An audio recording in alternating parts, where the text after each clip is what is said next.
வணக்கம். செல்வகுமாரின் மாலை வானிலை ஆய்வறிக்கை 2026 ஜனவரி 29 வியாழக்கிழமை மாலை ஆய்வறிக்கை. காற்று சுழற்சி தெற்கு மத்திய வங்கக்கடற்பகுதியில் நிலநடுக்கோட்டு பகுதியோடு இணைந்த பகுதியிலையும் நீடித்து கொண்டிருக்கிறது. அதாவது நிலநடுக்கோட்டு இந்திய பெருங்கடல் மற்றும் தெற்கு மத்திய வங்கக்கடல் இடைப்பட்ட பகுதியில் நீடிக்கிறது. இந்த காற்று சுழற்சி இலங்கையின் தெற்கு பகுதி மற்றும் நிலநடுக்கோட்டு இந்திய பெருங்கடல் வரை வரக்கூடிய 31 மற்றும் பிப்ரவரி 1-2 தேதிகளில் வந்து அமையும். இதன் காரணமாக வரக்கூடிய 1-2 தேதிகளில் தான் தமிழ்நாட்டுக்கு தூறல் நனைக்கும் மழை சொல்லியிருந்தோம். அதாவது கடலோர மாவட்டங்கள், டெல்டா மாவட்டங்களுக்கு 31 வானம் மேகம் சூழ்ந்து ஒரு சில இடங்களில் தூறலை கொடுக்கலாம். அதாவது வரக்கூடிய சனிக்கிழமை, வரக்கூடிய சனி, ஞாயிறு, திங்கள். ஞாயிறு 1ஆம் தேதி நனைக்கும் மழை, தூறல் மழைக்கு வாய்ப்பு இருக்கு. பரவலாக அல்ல, எல்லோருக்கும் அல்ல. அறுவடைக்கு இடையூறு கொடுக்கும் மழை, அறுவடையை மிரட்டும் மழை, அறுவடைக்கு குழப்பம் ஏற்படுத்தும் மழை.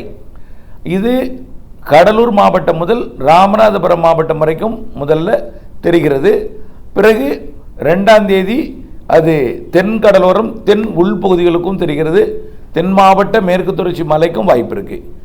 நனைக்கும் மழை, லேசான மழை, இரு இடங்களில் மிதமான மழை இருக்கலாம்.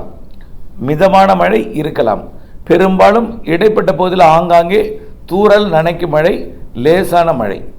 ஓரிரு இடங்களில் மிதமான மழை இருக்கலாம்.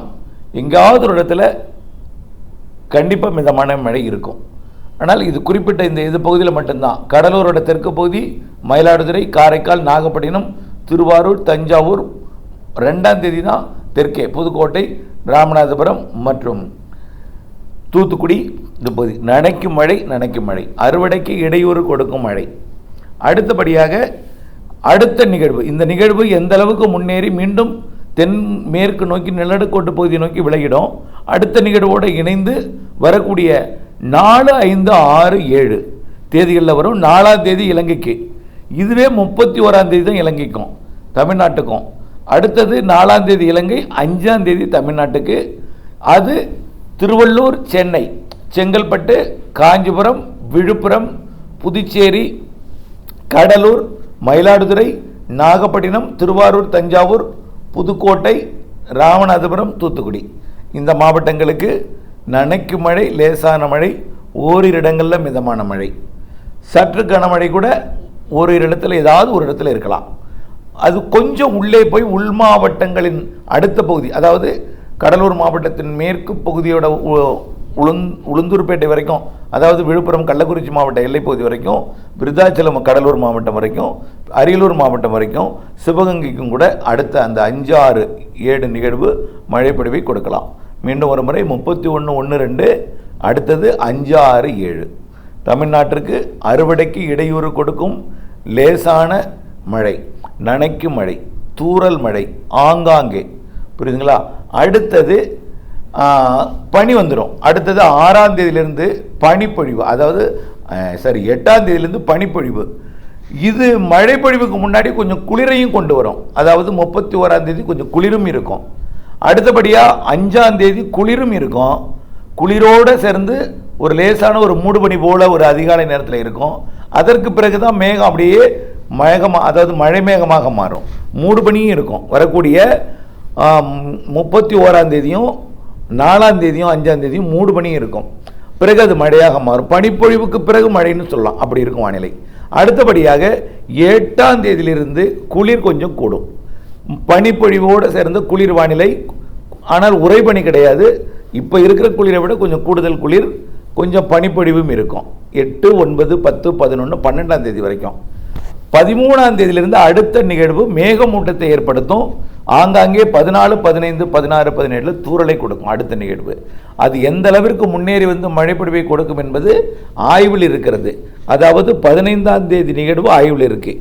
ஆக 15ஆம் தேதி நிகழ்வு எப்படி இருக்குங்கிறது அது ஆய்வறிக்கைக்குள்ள சரியான ஒரு முடிவு கிடைத்த பிறகுதான் 25ஆம் தேதி நிகழ்வு எப்படி இருக்குங்கிறத சொல்ல முடியும்.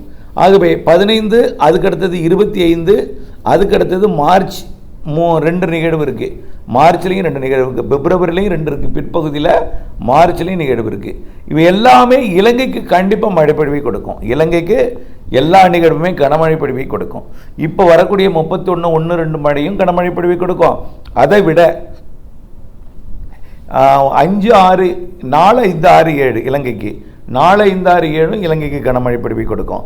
இதில் அதிக மழை இலங்கைக்கு அப்படின்னு பார்த்தீங்கன்னா இலங்கையோட தெற்கு பகுதி, தென்கிழக்கு பகுதி, வடக்கு கிழக்கு மாகாணங்களை விட கிழக்கு மாகாணங்களில் கொஞ்சம், அதாவது கிழக்கு மாகாணங்களின் வடக்கு பகுதியை விட மத்திய பகுதி மற்றும் தெற்கு பகுதி கூடுதலாக இருக்கும்.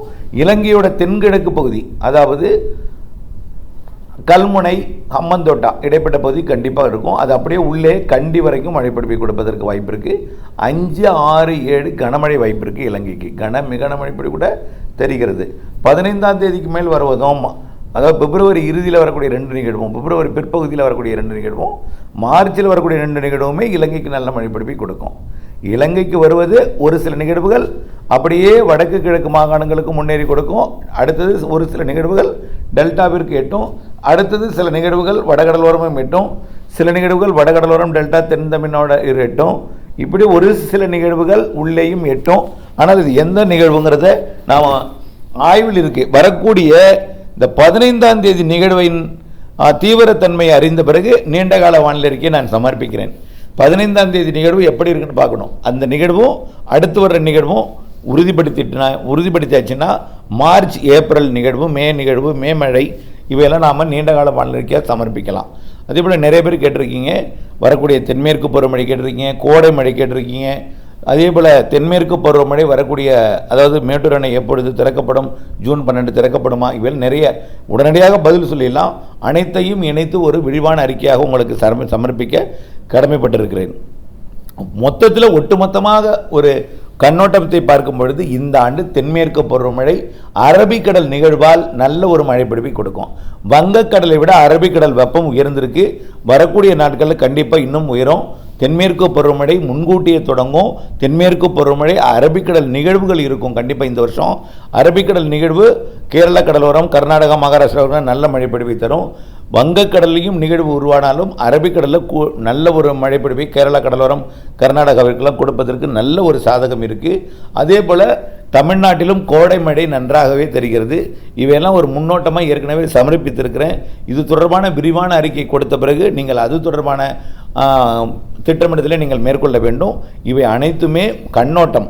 அதே போல் வரக்கூடிய நாட்களில் இந்த கோடை மழை எங்கே எப்படி பெய்யுங்கிறதெல்லாம் நம்ம வரக்கூடிய நாட்களில் தான் சொல்ல முடியும். ஆனால் இப்பொழுதைக்கு நிகழ்வு இருக்குது, எந்த நிகழ்வு முன்னேறன்னு சொல்ல முடியாது. இப்போ 2 நிகழ்வு உறுதிப்படுத்தப்பட்டிருக்கு. நனைக்கு மழை, தூறல் மழை 31-1-2 நனைக்கு மழை, தூறல் மழை கடலோரம். அதே போல் 4, 5, 6 இலங்கை, 5, 6 தான் தமிழ்நாடு, 5, 6, 7 தமிழ்நாட்டுக்கு தூறல். 6ஆம் தேதி சுப நிகழ்வு வைத்திருப்பவர்கள் கவலைப்பட வேண்டாம், தூறல் நனைக்கு மழை தான். இவை எல்லாம் அறிவிக்கப்படுவது எல்லாமே அறுவடை விவசாயிகளுக்கான முன்னெச்சரிக்கை. தொடர்ந்து இணைந்திருங்கள் அப்டேட்ஸுடன். நன்றி.